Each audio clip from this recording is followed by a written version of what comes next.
people ask themselves questions they need to address to find positive ways forward. The people who are in control of the change, or should be in control of the change that is happening to them, is themselves. And our role is to help people find that route. And the way that we so often do it is that we do it by asking questions.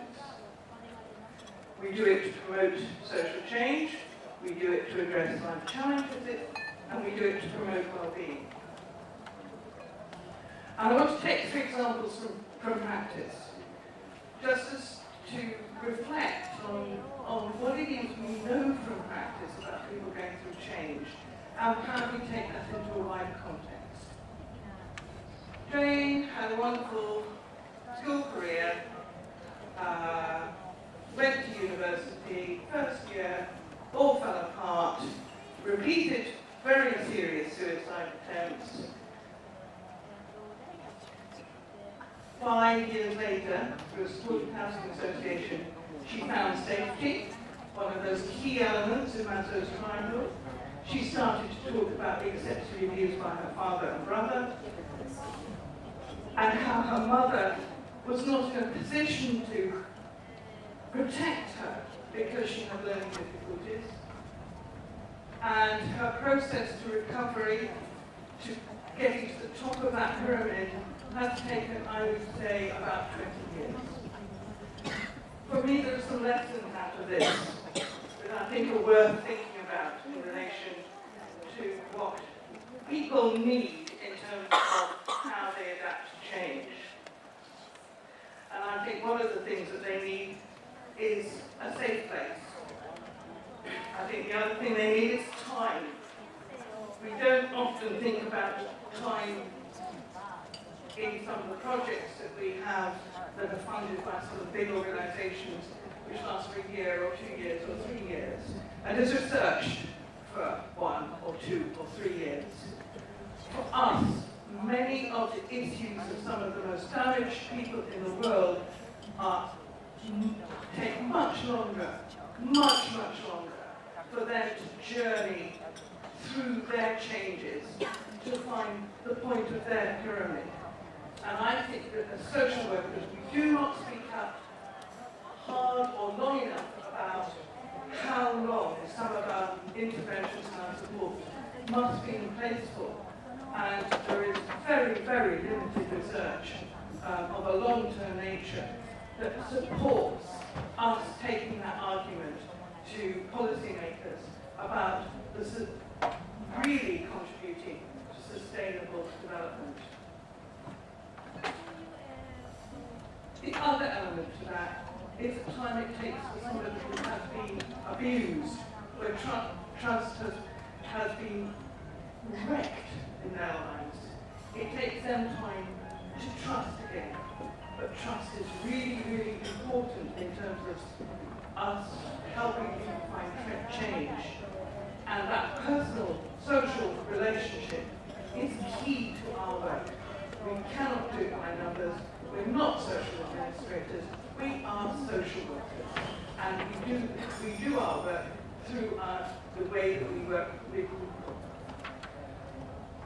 Other thing that I learned from this case, which was really, really important, was the importance to the person who uses all of our services is sometimes to celebrate achievement. How often do you celebrate with someone who has got to the top of the triangle that they have really, really made so many positive changes in their lives? Because very few of them will have an extended family to share that with. I think of children who are brought up in public care, and they get to university, and they get a degree, and they get a professional qualification. Who do they share that celebration with? Because for many of them, they have lost their families. So I think we also have a duty to recognise an achievement. Thomas, different case altogether. Born in Uganda, his mother was living in the Netherlands for a long time. She didn't really care about him throughout his childhood. His His father was shot dead in front of him when he was 3 years old. He lived with relatives in Uganda until he was 7, came to the UK. He went through abuse within his family, within the community. He was received into public care. He had a very good foster care placement for 18 months. That was the best time of his life. Then he started in institutional care, children's homes, residential schools, secure units, eventually a prison. He talked to me about coming out of prison on one occasion and being met by the social worker. And all he wanted to do was smash the social worker's car so he could be taken back into the prison to be safe. He didn't do it, but that's what he felt like. And he did get some support for about 6 months. But when that support ended, he ended up lashing out at his flatmate over who was going to pay the electricity, and he ended up in prison again. And as a result of that prison sentence, he is now facing deportation back to Uganda. The fact that he was sodomized at 11, that he's been locked up, that the social workers during his time in public care were caught up in a bureaucratic struggle about age assessment, whether he really was a child or wasn't a child. They failed to focus on the trauma of the loss of his mother, his father, the abuse he had as a child. All of these things were part of the journey that he had. As a young man of 22, he spoke to me about how confused he was about his sexuality. He had had homosexual experiences, but he didn't know whether he was, what kind of sexuality he had. And they wanted to send him back to a country which is not kind to anybody who displays homosexual tendencies of any sort. And he has no family, no friends. He hasn't been there since he was 7 years old. He's got no connection there. And our Home Office wants to deport him because of the failure of the social work system. So there are a number of things in all of that. And one is owning up, as we should do as social workers, to when we have failed to provide proper care for people who have gone through really horrendous, traumatic journeys, but also to recognise and be more alert much earlier on to some of the issues that people are going through. And I want to go to community work, and this is one that our Secretary General talks to me a lot about from the Philippines, and 2 villages in Yolanda, where one village was invited, the social workers were invited to be part of the rebuilding team of the community, and people were employed from day one to rebuild their community. Another village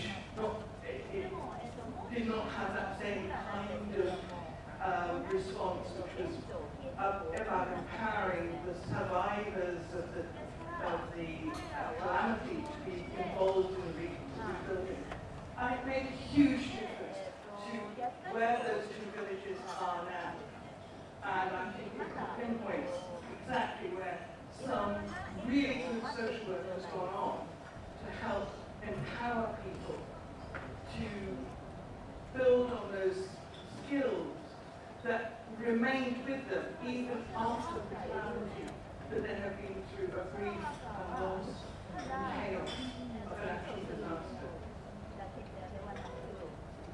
The political response, often after a crisis, and I speak personally from having been involved through the professional association with supporting my colleagues who were involved in disaster work after the Lockerbie experience when the plane came down, the Dove Lane tragedy where a man shot children in a primary school, and Piper Alpha, which was an explosion on offshore wind.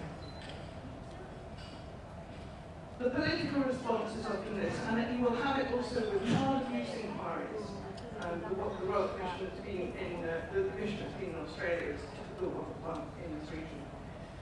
You have a crisis, and then you have everybody very concerned about it. It hits the media for maybe a month if you're lucky. Sometimes people will revisit it over the next 12 months because there's been a public inquiry announced, or there's a court case, or there's something like that. For the people who have been involved in that tragedy, it will take 20, 30, 40, 50 years to really come to terms with their loss and some of the issues that have gone on for them. But there'll be an investigation. And during that process, people will be asked to relive their trauma under these investigations. And the politicians will see a report, they'll receive a report, there'll be recommendations in that report, and the report will be the same as the one that was done 2 years ago on some other incident, or 5 years ago on another incident, and the recommendations will be the same, and nothing happens. And there is a toll on the victims. There is also, I would suggest, a toll on the social workers, because we also have to relive what happened at the time of the crisis. And a lot of burnout in social workers comes from some of the battering that we get in the press and other places in relation to these kind of very public inquiries into very personal tragedies. So what can we do? We can understand the process of change and the time that is needed. We do this daily on a micro level with individuals. We are rediscovering, this is in our development of community social work from Asia and Africa in particular, and parts of Latin America. We know how to work with people who are in that journey of change. And returning to the definition of social work, where we use the knowledge bases that we have, and I would suggest particularly now, the issues, the knowledge bases of anthropology, ethnology, and indigenous knowledge, to understand more fully what it means to develop sustained social development by understanding from our long humanitarian history what inclusion, social cohesion, and community responsibility are all about. We do not have to reinvent the wheel. We need to treasure our heritage. We need to learn from it. So all the studies that you do, particularly now, in understanding indigenous community development, are going to be critical to how we help our new communities to evolve. So we take the knowledge, we take our experience, but we also have to be engaged in change. And we have to do that through the social relationship. I want to talk a bit about achieving social justice. Well, from one of the things from the historic abuse inquiries in places like Australia and in the UK, one of the big questions that has come out of this is everybody wants to find the reason why something happened, to learn from those experiences, and to make sure it doesn't happen again. But the victims are looking for something a little bit different. They are looking for a sense of social justice. And what the politician's sense of social justice is, what my sense of social justice is, what your sense of social justice is, may be very, very different. and may be very different to what the victim wants. And I think that some of the problems that we have been coming across, and some of the activities that we've been involved with in terms of justice, and I think of truth and reconciliation committees in South Africa, I think of restorative justice projects in criminal justice work, community service in criminal justice work, and I'm thinking about what is justice? Well, whose social justice are we talking about? So I think there's a whole area of debate that we have to start having in social work about what do we really mean by social justice and whose social justice are we talking about. And it comes, and some of that is intertwined with what I also think is one of the areas which is most under-researched and most underexplored within our profession. What social workers already know about the individual components of the victim, the offender, and increasingly the non-abusing responsible other. And in that respect, I can take an analogy of sexual abuse within the family, that you've got child, the abusing adult, but then you've got the non-protective parent. And we might know a bit about that. There's been a bit of research on that. But what is really challenging for us as social workers is understanding the matrix of how all those three people work. I did some research back in the mid-90s on sexual abuse within the family and what happened to those three people involved in that triangle. 20 years after everybody had done their investigations at the point of crisis when this came out in the open. And what the offenders and the victims said to me was, nobody helped us when we met family or social or people within the extended community at funerals or marriages when we encountered the other person who had been part of that triangle. So nobody taught them, they were out in the community, they'd been released from prison, the therapeutic stuff had gone on with the children, and they were meeting at a funeral, and what did they say to each other? How did they handle that situation? We have a lot to do in terms of understanding what happens to people through change, particularly when it has been a traumatic experience in their life. And we try to apply some of our thinking in IFSW about what is it that people want? What are they looking for when they at both a micro level and a macro level? And if you take the Israeli-Palestinian situation, what people really want who live in Palestine and Israel, they want they want peace, but they also want to have some self-determination about where they want to be.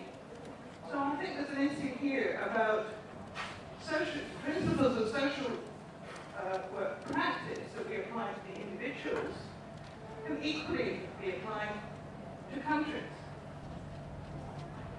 And we have a lot of lessons to learn. For example, from the experiences of the refugees from World War II, many of whom now are the older generation who form many of the citizens of Israel. We don't really have a clear understanding, or no, I would rephrase that. We have a clear understanding of what we did historically after World War II in creating Israel. It didn't work in terms of dealing with the refugee crisis. So we've got more to learn. And this, I think, is where the global agenda, social work and social development comes in. We've got to build on the premise, and this is where the political bit comes in, that social development is key to economic development. There's a lot of information now out there about the importance of social capital, but social capital doesn't exist if you have people who don't feel good about themselves and cannot contribute to the workforce. So we have a very strong political argument about why people should take us seriously. We have to focus on sustained community development. We have to learn from our history. We have a collective responsibility.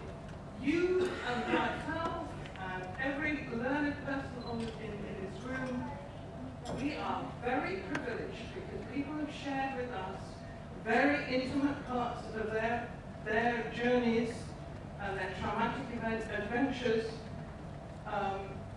and we are custodians of a lot of knowledge. And we have a collective responsibility to use that knowledge positively to making political change. We have to respect diversity. We have to challenge the current misuse of power and control. And I think one of the important things I've read this week and seen this week is a change of spirit in the Canadian government where they will no longer bomb Syria. That's the misuse of power and control, and I'm delighted to see that a political movement in Canada is taking a very strong stance on that. We have to challenge stigma and discrimination. We have to promote human rights and social justice.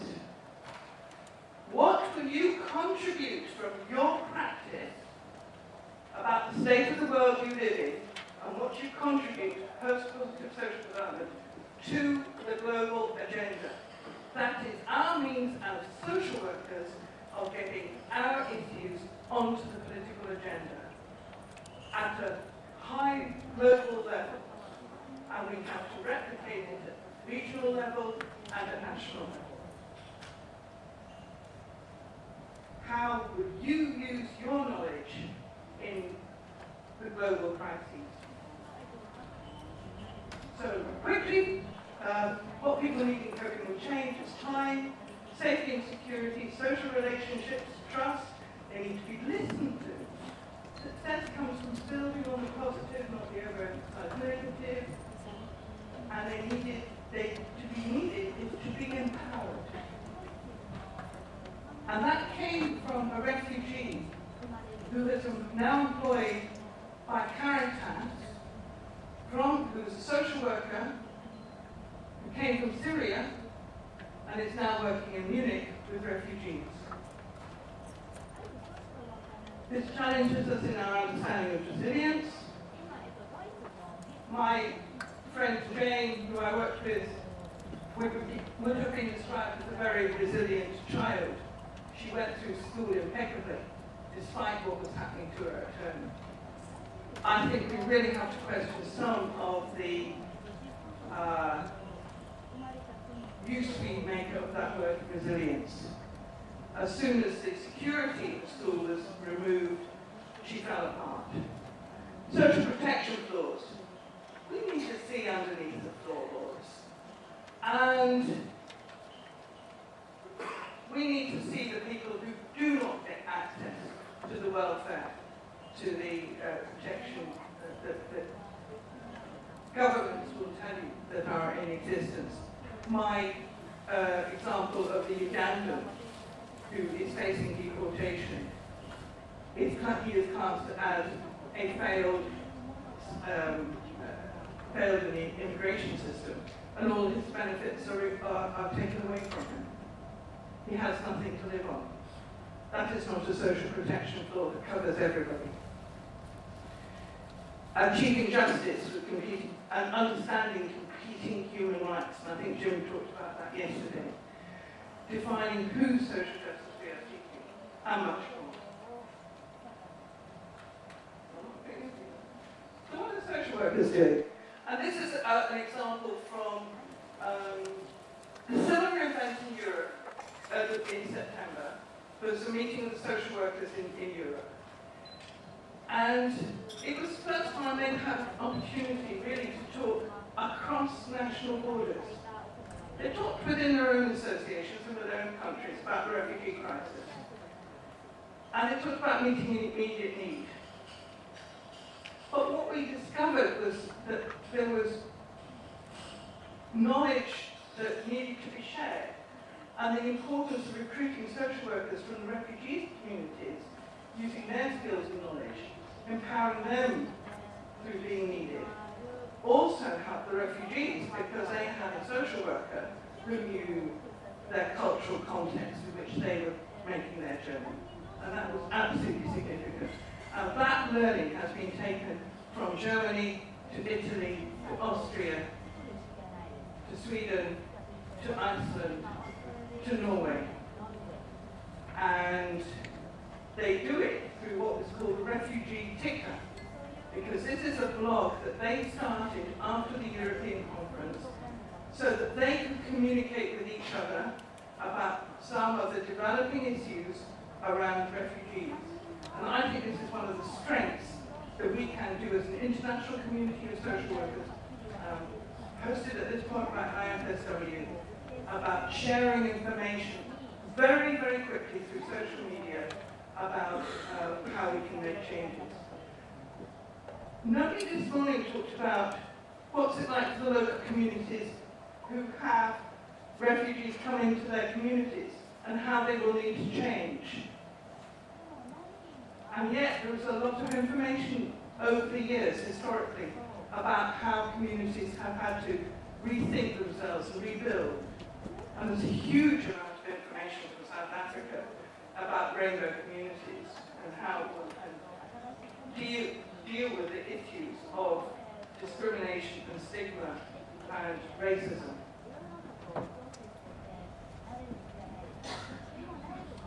What I think is important is that we really have to think about co-production with the people who are going through this traumatic experience, this traumatic journey. They are the experts in their experience. We are there to help them by asking the questions that will help them find their own solutions. Social workers are not social administrators. And that came out of the refugee crisis in Europe.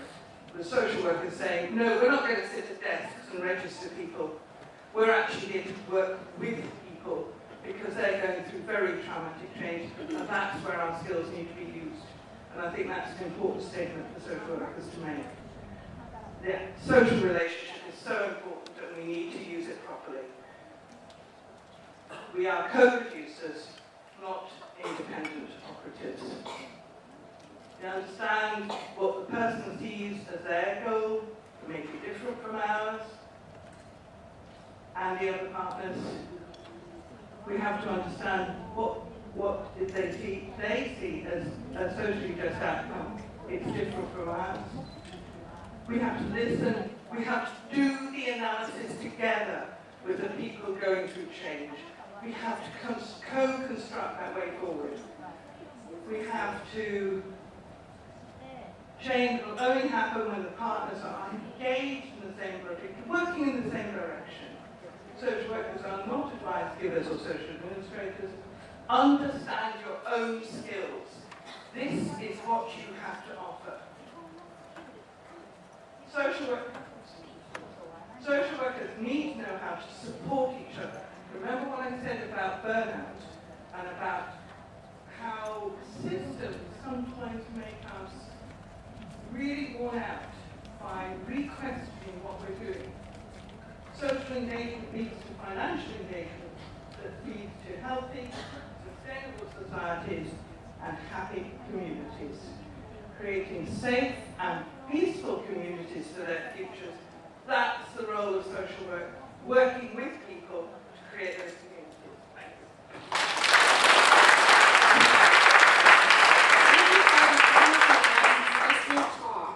That was Professor Zastar.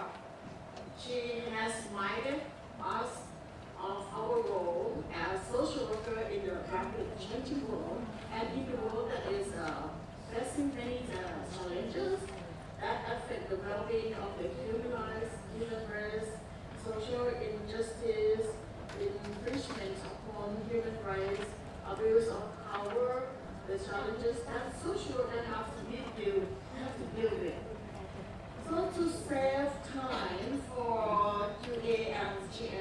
plenary session. So I would like to invite Professor Deborah Nakiri to talk about reimagining social education in the era of global crisis.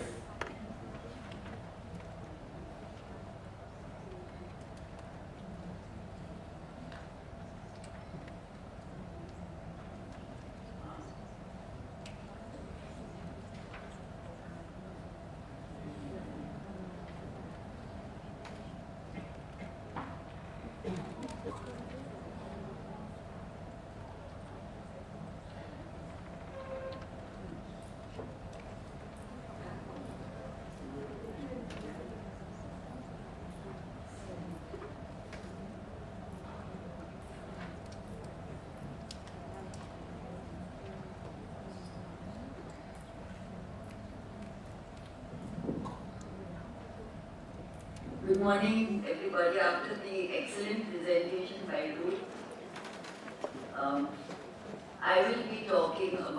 I'll be focusing on social work education and the possibilities and maybe throwing up issues for thought. We've had a lot of food for thought. We've also had a lot of food for the stomach.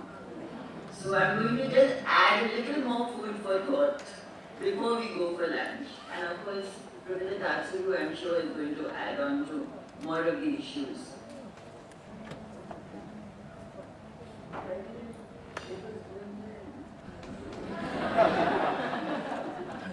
Anyway, so I want to start by reminding ourselves that we in social work and social development have recognized the need to act differently in the context of global challenges and global crisis. And this we have done for the world to see in our global agenda for social work and social development, and Ruth has already talked about it, and I hope that she has inspired all of you to contribute to our efforts to make a difference in our world. So as a Sanskrit proverb says, the mind alone is a cause of bondage as well as that of liberation. Even as we invoke a gloomy scenario of a global crisis, we also emphasize its obverse, the opportunities it presents to the social work education fraternity to respond quickly and to act boldly. The ballooning global financial crisis all over the world has been sending unprecedented numbers of people out of their homes onto the streets into a life of penury and hardship, even as the gap between the haves and have-nots yawns and gets bigger by the year.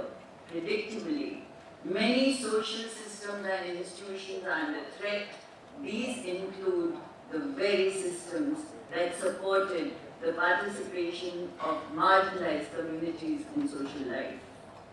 Social workers have fortunately responded in various ways, participating, for instance, in the protest movements, whether in the US, Greece, Spain, Ireland, the United Kingdom, and in Israel. The greater irony is the cutback of funding for social work, both for practice and education, just when more social workers are required to deal with not just the economic meltdown, but also with myriads of looming crises, natural and man-made. Social workers, therefore, need to respond both morally and ethically. We need nothing short of a reimagining of our vision as social work educators. We need to reanimate our global mission with a moral imperative and a sense of urgency. We also need to grapple with tough questions without kid gloves. Are we fortifying young minds with an in-depth critical understanding of the global crisis that menace us day and night? How well are we preparing our students to contribute to social policy?